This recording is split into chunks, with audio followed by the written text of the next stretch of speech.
Olá!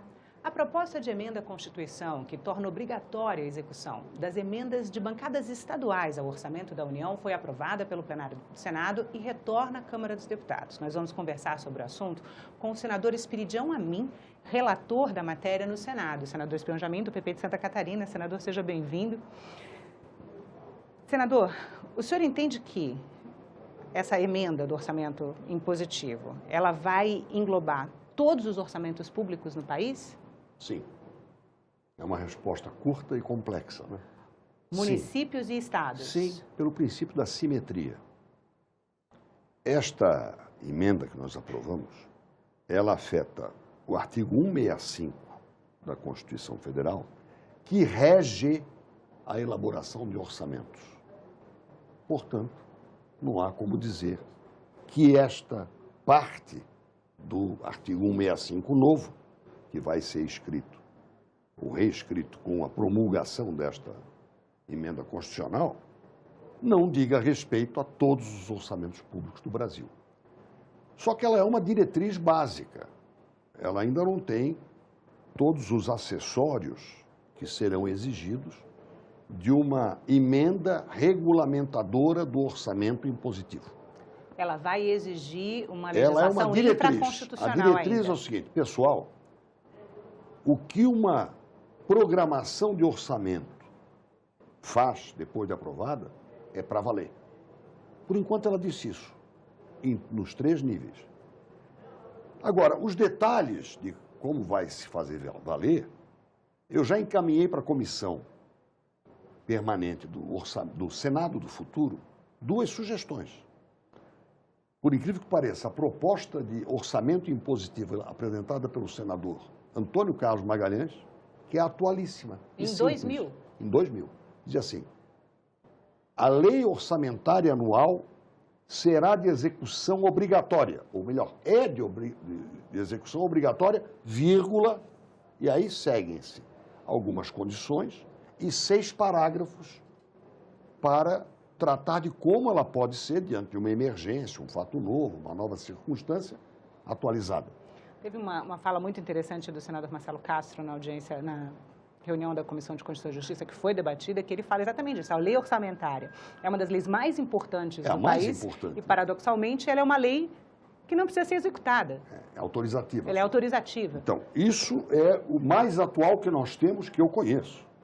E ainda apresentei um estudo que eu fiz, bem mais pobre, para que a Comissão Senado do Futuro, presidida pelo senador Messias de Jesus, o nome é sintomático, né? O nome é bom, trate desse assunto. Porque agora nós teremos, né, com a promulgação, um dispositivo constitucional dizendo assim, pessoal, acabou o facultativo, o autorizativo, vai ser para valer. Agora, o vai ser para valer vai ter uma série de... Os Estados Unidos estão até hoje regulamentando a lei do orçamento impositivo. A Inglaterra, que é a mãe de todos os parlamentos, tem o parlamento mãe de todos os outros, ainda se debate quando tem uma despesa tipo Brexit, né? Vamos aceitar essa despesa? Não vamos aceitar. Estamos sempre aprendendo. Nós vamos ter que aprender mais e mais rapidamente. A outra parte da emenda versa sobre o artigo 166. Aí já não é para todo mundo, porque não é regra para o orçamento. O 166 tem as emendas individuais, que já são prescrições já estabelecidas e que mostraram que não quebraram o Brasil, não estão envolvidas em corrupção. Não conheço nenhuma denúncia sobre emenda individual adotada a partir da emenda constitucional 86 de 2015, que justificasse as críticas que a antecederam. E se tiver crítica, porque somos humanos, vamos punir. E as emendas coletivas que vão dar ao parlamento responsabilidade, porque nós acrescentamos lá o seguinte, se uma bancada estadual colocar como sua prioridade uma obra plurianual, quer dizer, cuja execução vai demandar mais do que um ano, ela é obrigada a colocar a dotação no primeiro ano, no segundo ano, no terceiro, até terminar a obra. Então, A emenda estadual de uma obra plurianual, de uma bancada ela vai estadual, ter a dotação orçamentária inteira já no primeiro ano, especificando que ela vai para os 3 anos. Por parcelas. Eu boto o correspondente à despesa do primeiro ano, pelo orçamento. Mas vai ter que especificar na emenda, Sim, na primeira. Na emenda. Na primeira, na segunda, e todo ano tem que ser reapresentada. Não no valor total, mas no valor correspondente à despesa daquele ano. Porque ela vai para a lei anual de orçamento. Lei do orçamento anual. Lembra que eu falei que era o texto do Antônio Carlos Magalhães?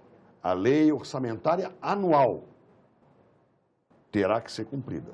O plurianual vai prevê-la também, mas a obrigação da bancada é apresentá-la na emenda anual, todos os anos, no valor correspondente ao que naquele ano deve ser nela investido.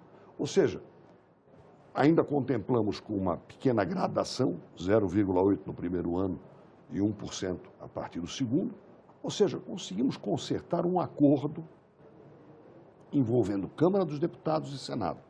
Ou seja, o Congresso aceitou o debate e conseguiu rapidamente um acordo que envolveu também o interesse do Executivo. Portanto, conseguimos transformar aquilo que se anunciava como uma pauta-bomba, como um grande limão, uma limonada que aperfeiçoa a democracia. E vamos só explicar para o telespectador por que você considera a pauta-bomba. Vamos, de uma vez por todas, acabar com essa história de dizer que nós estamos engessando o orçamento. Não estamos. Estamos vinculando o orçamento a necessidades estaduais, como acontece em qualquer lugar do mundo, a começar pelos Estados Unidos, onde o orçamento é feito e os deputados são deputados distritais, ou seja, eleitos por distritos, é voto distrital puro. E por 2 anos, eles têm que cuidar da sua paróquia. Não é clientelismo, não. É respeito ao princípio do mandato, do representativo, como é o deputado federal. E, finalmente, eu acho que na medida em que o Congresso perceber que ele é o responsável pelo orçamento e agir com responsabilidade, e nós vamos ter que criar o arcabouço legal para isso, nós vamos mostrar que o que engessa o orçamento do Brasil não são as emendas individuais nem as coletivas. São 3 grandes números. Primeiro, quanto nós pagamos de juros? 400 bilhões por ano, sem amortizar a dívida. O mesmo país que deve 4 trilhões e meio e gasta 400 bilhões por ano com juros, tem 1 trilhão e 400 bilhões de reais de reservas, 377 bilhões de dólares, que são remunerados à taxa de 1% ao ano, enquanto o Brasil paga 9% de juros ao ano. Por quê? Por quê? Isso é uma cláusula pétrea? Vamos discutir esse grande número, 400 bilhões. 330 bilhões todos os anos, neste ano também, de subsídios e incentivos fiscais. E mais a Previdência, pelo menos o atual governo está enfrentando. Esses 3 números superam 1 trilhão. Isso é que engessa o orçamento. Não são as emendas individuais e muito menos as coletivas, que pode ser que alcance 8 bilhões. Como diz o ministro Paulo Guedes, é uma ninharia. O grosso é que nós temos que enxergar. E o Congresso é que tem essa responsabilidade. A propósito de renúncias e incentivos, eu apresentei pela 3ª vez um projeto que eu confio que possa tramitar e ser bem sucedido, que não acaba, mas avalia os resultados de todos os incentivos fiscais e renúncias de receita. São 330 bilhões, isso não é ninharia, que o Brasil gasta sem saber, que o contribuinte não sabe para onde foi, mas quem escreveu lá sabe para quem foi e a quem beneficiou. O que não se sabe é qual foi o retorno, em termos de emprego, competitividade do setor e benefícios para o consumidor. Vamos fazer uma avaliação anual, com a ajuda do Tribunal de Contas da União, do IPEA, enfim, vamos civilizar o orçamento e dar-lhe cidadania. Senador, voltando para a questão do orçamento impositivo, se por um lado no Senado a emenda foi chamada de nova política, foi dito que ela estabelece um novo patamar para o Pacto Federativo, que pode diminuir pobreza e desigualdade, vai mudar o papel do Legislativo no planejamento dos gastos públicos, por outro lado, especialistas e economistas levantam a possibilidade de que ela... a bancos. Todos eles, nenhum deles fala sobre juro. Todos os consultores, isso já foi dito, todos os consultores econômicos que falam na imprensa brasileira são vinculados a bancos. Eu não sou. E o senhor avalia que muda realmente em relação ao Pacto Federativo? Me colocando no lugar do presidente Jair Bolsonaro, eu conheço há 28 anos, e ele, inclusive, assinou a emenda lá atrás, junto com o senhor na Câmara dos Deputados, sim, né? Mas nós assinamos a coletiva de bancada, porque a emenda inicialmente só falava disso. Ele assinou porque eu também assinei. Eu sou o número 54, ele é o número 77, a Jandira Fegali é o 78 e o Jean Willis é o 79. Você vê que é bem diversificado. Assinamos porque isso reduz, não acaba com o tomar lá da cá. E eu acho que o presidente vai poder praticar aquilo em que ele acredita. Eu sei que ele acredita nisso. E acho que ele vai se sentir à vontade do seguinte: os parlamentares vão ganhar isso porque é do seu direito constitucional. E eu vou cumprir, eu, presidente da República.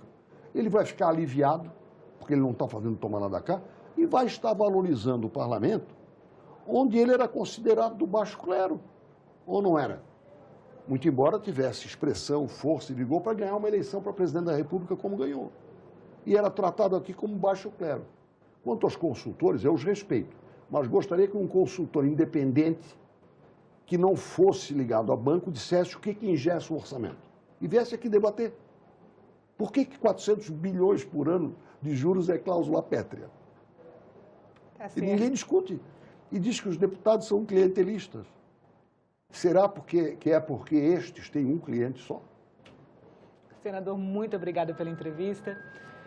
Se você quiser rever este programa ou assistir outros da TV Senado, você pode ir no nosso site, senado.leg.br/TV, ou ao canal da TV Senado no YouTube. Se você quiser mandar uma crítica ou sugestão, liga para a gente. O telefone é 0800 61 22 11 e a ligação é gratuita. Obrigada pela atenção e até a próxima.